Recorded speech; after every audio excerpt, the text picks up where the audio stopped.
Imaginez, vous êtes assis devant une table. Devant vous, un simple bonbon. Un scientifique en blouse blanche vous fixe et dit « Tu peux le manger maintenant ou attendre 15 minutes. Si tu attends, tu en auras un deuxième. » Facile, non? Et ce test qui semble enfantin est en réalité l'une des expériences les plus fascinantes jamais réalisées. Et on pourrait bien prédire si vous allez réussir dans la vie ou non. Bienvenue dans le test du bonbon. Nous sommes en 1972 à l'université de Stanford.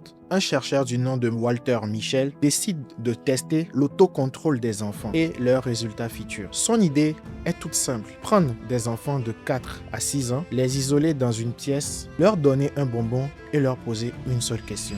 Vas-tu céder à la tentation ou peux-tu attendre pour en avoir plus? Certains enfants mangent le bonbon immédiatement. D'autres luttent, mordent leurs doigts, détournent le regard et quelques rares élus tiennent jusqu'au bout. Mais l'expérience ne s'arrête pas là, car plusieurs années plus tard, les scientifiques sont retournés voir ces enfants. Les résultats sont impressionnants.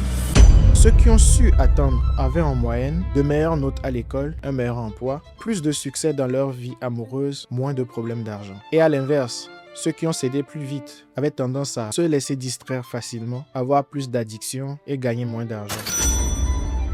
Alors, un simple bonbon peut-il vraiment prédire votre avenir? En réalité, ce test ne parle pas de bonbons.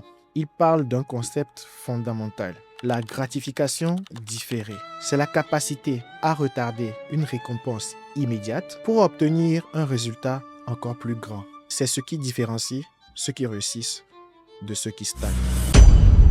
Nous pouvons prendre comme exemple manger un fast-food au lieu d'aller à la salle, scroller sur TikTok au lieu de lire un livre chaque soir, dépenser tout son argent ou investir sur le long terme. À chaque fois, la facilité semble plus agréable sur le moment, mais la discipline pèse sur le long terme. Bonne nouvelle, l'autocontrôle, ça se travaille. Voici 3 techniques pour entraîner votre cerveau à être plus discipliné. La règle des 10 minutes. Quand une tentation apparaît, imposez-vous un délai de 10 minutes avant d'agir. Souvent, l'envie passe. En deuxième position, visualisez votre futur moi. Imaginez votre vie dans 5 ans si vous continuez vos habitudes actuelles. Je pense que ça motive vraiment à faire de bons choix. En troisième position, récompensez-vous intelligemment. Après l'effort, offrez-vous une petite récompense, mais seulement après avoir atteint votre objectif. Finalement, la vraie question n'est pas « vas-tu manger un bonbon ou pas ?» La vraie question est « dans ta vie, préfères-tu les plaisirs immédiats ou un succès durable ?» Dis-moi en commentaire si tu aurais résisté au test du bonbon. Abonne-toi si tu veux d'autres vidéos sur la psychologie et sur l'autodiscipline. Ou si tu veux que je parle d'autres sujets qui t'intéressent toi personnellement.